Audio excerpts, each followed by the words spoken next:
Glória ao Pai, Filho e ao Espírito Santo. Senhor, purificai o meu coração e os lábios, para que eu anuncie dignamente a vossa santa palavra. O Evangelho dessa segunda-feira está em Mateus 23, de 13 a 22.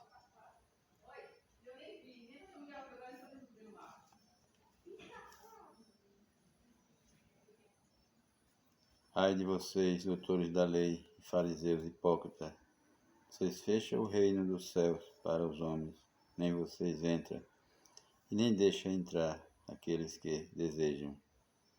Ai de vocês, doutores da lei, fariseus hipócritas, vocês exploram as viúvas e roubam suas casas para disfarçar, fazem longas orações. Por isso, vocês vão receber uma condenação mais severa. Ai de vocês, doutores da lei, fariseus hipócritas, vocês percorrem o mar e a terra para converter alguém. Quando conseguem, o torna merecedor do inferno 2 vezes mais do que vocês. Ai de vocês, guias cegos, vocês dizem: se alguém jura pelo templo, não fica obrigado, mas se alguém jura pelo ouro do templo, fica obrigado. Irresponsáveis e cegos, o que você vale mais? O ouro do templo ou o templo que santifica o ouro? Vocês dizem também: se alguém jura pelo altar, não fica obrigado, mas se alguém jura pela oferta que está sobre o altar, esse fica obrigado. Cegos, o que vale mais, a oferta ou o altar que santifica a oferta? De fato, quem jura pelo altar, jura por ele e por tudo o que nele está, o que está sobre ele. E quem jura pelo templo, jura por ele e por Deus que habita no templo. Palavra da salvação. Glória a vós, Senhor. Meus irmãos e irmãs, o Evangelho dessa segunda-feira. Jesus foi muito duro aqui, né? Bonito. Tem que ser assim. Um orientador, um profeta, um missionário tem que ser assim mesmo. Tem que ser duro, porque o Evangelho tem que ser pregado com a verdade, dentro da verdade. Pode negar. Jesus estava pregando para um povo de cabeça dura, povo do Velho Testamento. Era um povo que vivia numa hipocrisia muito grande. Explorador, ladrões. Não era diferente do mundo de hoje, não. Era mais ou menos parecido. E era um povo que vivia numa hipocrisia muito grande, vivia na aparência. Uma religião aparentemente não tinha nada de santidade, era só aparência mesmo. E Jesus veio mudar a história. Com Jesus a história é diferente. O homem tem que mudar sua maneira de agir, de ser um cristão católico batizado. Ele não pode ser ladrão, nem adúltero, nem hipócrita, explorador, muito pior. Não pode ser mentiroso, levantador de aleve, de calúnia. É uma purificação, é uma vida nova. Tem que pertencer e ser fiel à igreja e à sua doutrina. Por isso que aqui no versículo abaixo, Jesus fala: hipócritas, vocês percorrem o mar e a terra para converter alguém, e quando converte, se torna você e ele merecedor do inferno. Duro, né? Jesus está falando dos falsos profetas aqui. Eles, aqueles que se diz cristão, aqueles que era católico, mais ou menos, né? Aquele católico batizado, mas que não conhecia nada da doutrina da Santa Igreja.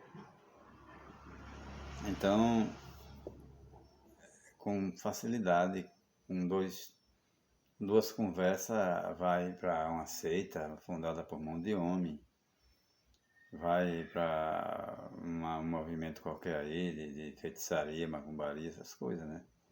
Espiritismo, porque não tem doutrina, não foi alimentado pelo alimento sólido. A santa doutrina é para nos libertar das mentiras. Então, esse pessoal que se diz fundador de igreja aí, né? Jesus foi quem pôde fundar uma igreja porque ele morreu na cruz. Depois ressuscitou, né? Eu jamais tenho essa audácia de fundar uma igreja porque eu não morri na cruz, nem ressuscitei. Tem que ser Deus para fundar uma igreja. Tem que ressuscitar morto, como Jesus ressuscitou. Curar leproso, como Jesus curou. Cego, fazer o cego enxergar, como Jesus fez. Jesus mostrou que ele era Deus. Pronto. Então, para mim fundar uma igreja, eu preciso fazer tudo isso. Eu não consigo.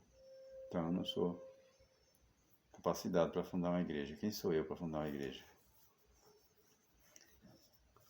Posso fundar uma bodega, vender pinga, se eu quiser. Se eu também não é lícito para um cristão, né? Mas pode, isso aí pode.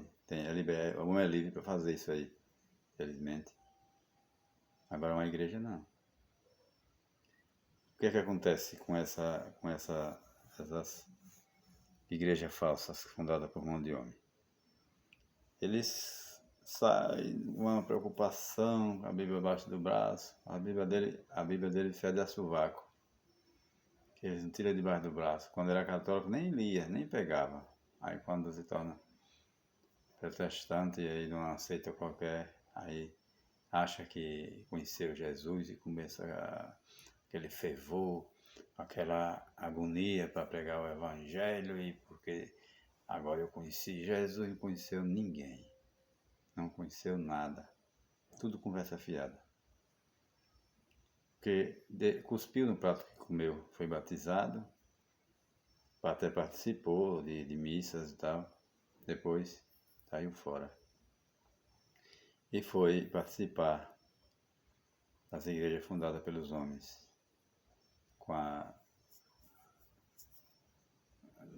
acreditou na mentira e lá ficou. E achando que está salvo, meus irmãos. Pior é isso, né? Por isso que Jesus alerta aqui. Eles fazem um longo esforço, um grande esforço, para converter alguém. Mas quando converte, torna pior do que antes, merecedor do inferno. Porque não é por esse caminho que os cristãos vão se salvar. O caminho da salvação de um cristão é a igreja de Jesus Cristo. Jesus fundou a igreja com 7 sacramentos, com a santa doutrina. Aquele que não vive a doutrina é problema dele, que responda diante de Deus. Agora que ela tem uma doutrina, tem, santa. O homem se casa, se ele se separar, ele não pode casar mais. Essa é a doutrina da igreja.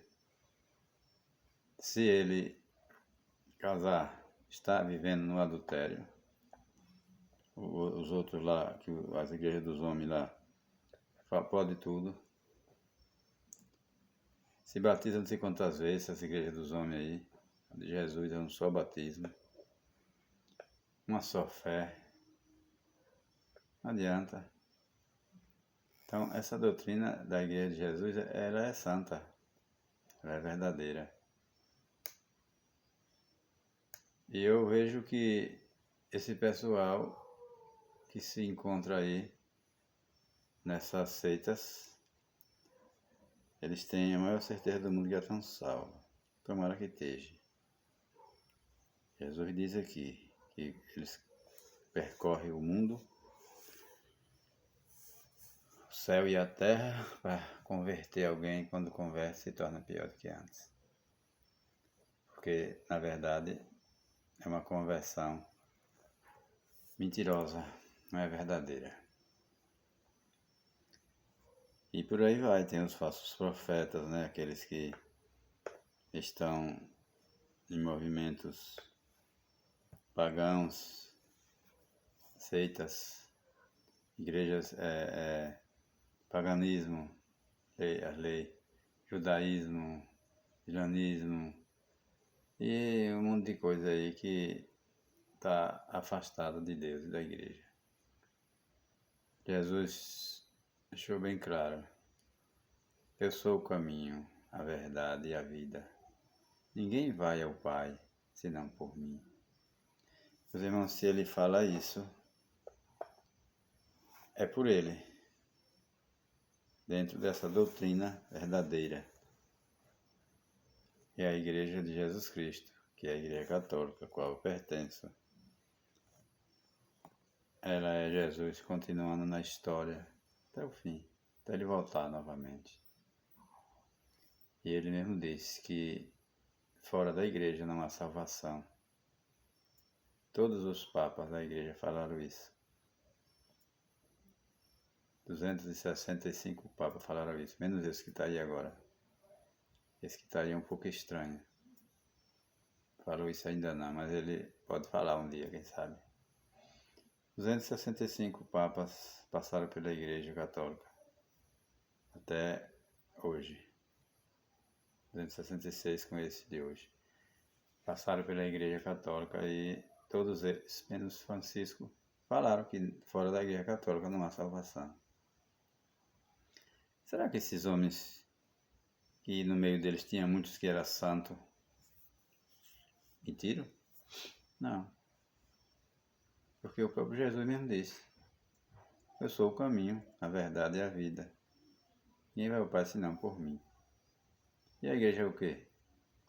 A igreja é o corpo misto de Cristo. A igreja é a esposa do Cordeiro, a igreja é a Jerusalém Celeste, tem vários nomes. A igreja é o Cristo continuando na história até o fim. Então não tem como se salvar fora da igreja de Jesus Cristo. Não adianta. Ai de vocês, fariseus, que fica aí criticando essa doutrina, que não aceitam, ficam falando mal de Jesus na Eucaristia, falando mal da igreja, falam mal de tudo. Ai de vocês, vocês vão responder diante de Deus um dia, porque a promessa é verdadeira. Ele fez a promessa e vai ser cumprida, não tenha dúvida. Ele virá pela sua segunda vez. Jesus virá pela sua segunda vez para julgar os vivos e os mortos. Não tenha dúvida disso. Então, meus irmãos e irmãs, nos preparemos para essa chegada do grande Rei. É o grande Rei Jesus Cristo. Nos preparemos para essa chegada. Como é que se prepara? Começa indo para a Santa Missa, rezando o texto de Nossa Senhora. Nossa, como agrada a Deus se a Nossa Senhora rezar o texto dela todos os dias.